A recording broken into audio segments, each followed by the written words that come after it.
भारतीय संस्कृति में भाई बहन के संबंध को हमेशा विशेष महत्व दिया जाता है। भाई दूज भाई और बहन के प्रेम, स्नेह और सम्मान का प्रतीक है। इस पर्व के पीछे एक अद्भुत पौराणिक कथा है जो यमराज और उनकी बहन यमुना के बीच के अटूट स्नेह को दर्शाती है। भाई दूज के दिन सभी बहनों को भाई का तिलक करने से पहले ये कथा जरूर सुननी चाहिए। कथा शुरू होती है सूर्य भगवान के बच्चों से। जी हाँ, सूर्य नारायण की पत्नी छाया से यमराज और यमुना का जन्म हुआ। यमुना अपने भाई यमराज से बहुत प्रेम करती थी और हमेशा उसे अपने घर भोजन के लिए आमंत्रित किया करती। यमराज अपने दायित्वों में इतने व्यस्त रहते कि बहन के निमंत्रण को अक्सर टाल देते थे। एक वर्ष कार्तिक शुक्ल पक्ष का विशेष दिन आया।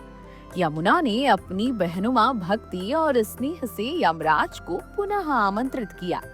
यमराज ने सोचा, मैं तो प्राणों का सहारक हूँ, लोग मुझे आमंत्रित नहीं करते, पर मेरी बहन स्नेह से मुझे बुला रही है। यह मेरा धर्म है कि मैं उसकी इच्छा जरूर मानूं।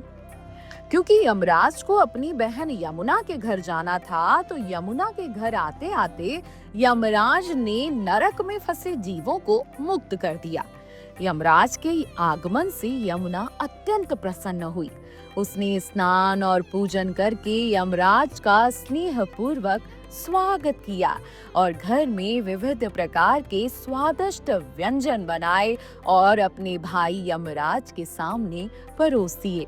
यमराज ने बहन के प्रेम पूर्ण व्यवहार से खुश होकर अपनी बहन यमुना से कहा कि हे बहन, तुम जो भी वर मांगना चाहती हो मांग लो।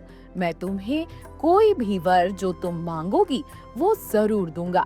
यमुना ने विनम्रता पूर्वक अपने भाई यमराज से कहा, आप प्रति वर्ष इसी दिन मेरे घर जरूर आएं और जो भी मेरी तरह कोई भी बहन इस दिन अपने भाई का आदर और सत्कार करे, उसे आपके भय का अनुभव न हो।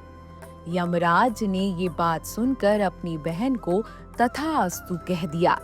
यमुना को मूल्य वस्त्र और आभूषण भी भेंट किए। तब से इस दिन की परंपरा चली आ रही है। यही दिन भाई दूज के रूप में मनाया जाता है। ऐसा माना जाता है कि जो बहन अपने भाई का प्रेम पूर्वक सत्कार और आतिथ्य करती है, उसे यमराज का भय नहीं रहता। बहन अपने भाई की लंबी उम्र और सुख समृद्धि और स्वास्थ्य की कामना करती है और भाई अपने बहन को आशीर्वाद और उपहार देते हैं। भाई दूज केवल एक पर्व नहीं, बल्कि भाई बहन के प्रेम और स्नेह का प्रतीक है। यह दिन हमें याद दिलाता है कि रिश्तों में स्नेह, आदर और अपनापन सबसे बड़ा धन है। यमुना और यमराज की कथा से यह शिक्षा मिलती है कि प्रेम और सम्मान से किया गया हर कार्य पुण्यकारी होता है और संबंधों को मजबूत करता है। इसलिए इस दिन सभी भाइयों को अपनी बहन के यहाँ जरूर जाना चाहिए और सभी बहनों को अपने भाई के लिए स्वादिष्ट भोजन बनाना चाहिए। साथ ही इस कथा को सुनने के बाद अपने भाई के माथे पर जरूर तिलक लगाना चाहिए। Video desk Jeevanjali dot com. अगर आपको हमारा ये वीडियो पसंद आया हो तो हमारे चैनल जीवांजलि को सब्सक्राइब करें